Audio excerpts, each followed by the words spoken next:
forget all this. Let's get into this.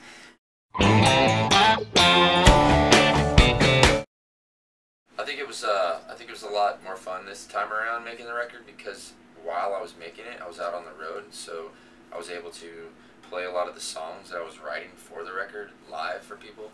So I got that kind of fan interaction that I didn't have on the first record because no one knew who I was. I don't really write for records. I've told people this a lot. I just write when I feel like writing, but I had a lot of songs to choose from, and I felt like it was a great, it was a really good kind of test out there on the road. It was almost like a little test drive of songs, because I feel like people are so honest and truthful, and if they don't like songs, you can see it written all over their face, and if they love it, this face lights up, and people let you know too, you know. So I had a great time making this record. You know, it's Music City, but it's the heart, it's birthplace of country music.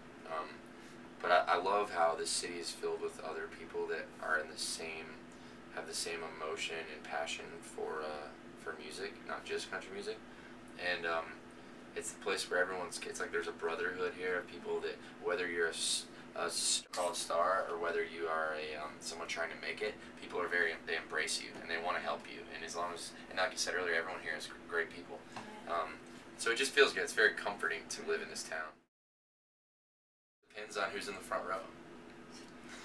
So, I mean, if there's a guy in the front row with an unbelievable mullet, I'm gonna get on the talkback mic and tell my band, like, wow, that guy has an unbelievable mullet. I mean, if there's a girl that's like in the front row and she's pulling her top off, I'm probably gonna think about that. You know, it just depends on what's in the front row. a lot of your songs are very emotional, like about relationships. And do you feel like a song comes out better if you're in a relationship, like if it happened to you, or if you write about fantasy? I don't know. I tend to write about the things I know about, but at the same time too, I find it a lot of fun sometimes to sit down and completely make up a story. What I love about music is that you can, as long as you have a melody, you can put anything to that melody. I actually want to ask about your whiskey song.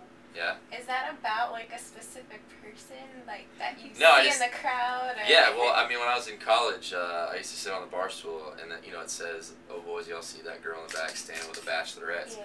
You know, all the girls any girls that were gonna get married or anything, they'd always come in with their bachelorette party. They'd always start way in the back, like toasting. They'd have the thing around their neck that said what they were supposed to do.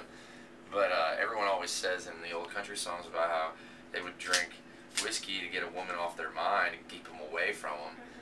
But as I've come to notice that whiskey, when it's mixed with women, they just tend to get closer, and they become more friendly. And so yeah, that's where that came from. A friend of mine had a boat called Green Bananas growing up. He had a friend of his that had passed away of a very, well, it was cancer actually. And so needless to say, he named his boat Green Bananas because his buddy told him in the hospital, don't ever buy green bananas because you never know what tomorrow's going to bring. And I think what a great way to look at life, you know? Sure. And just like the whole, like all the lyrics behind that song, I really love it. Thanks. Appreciate that.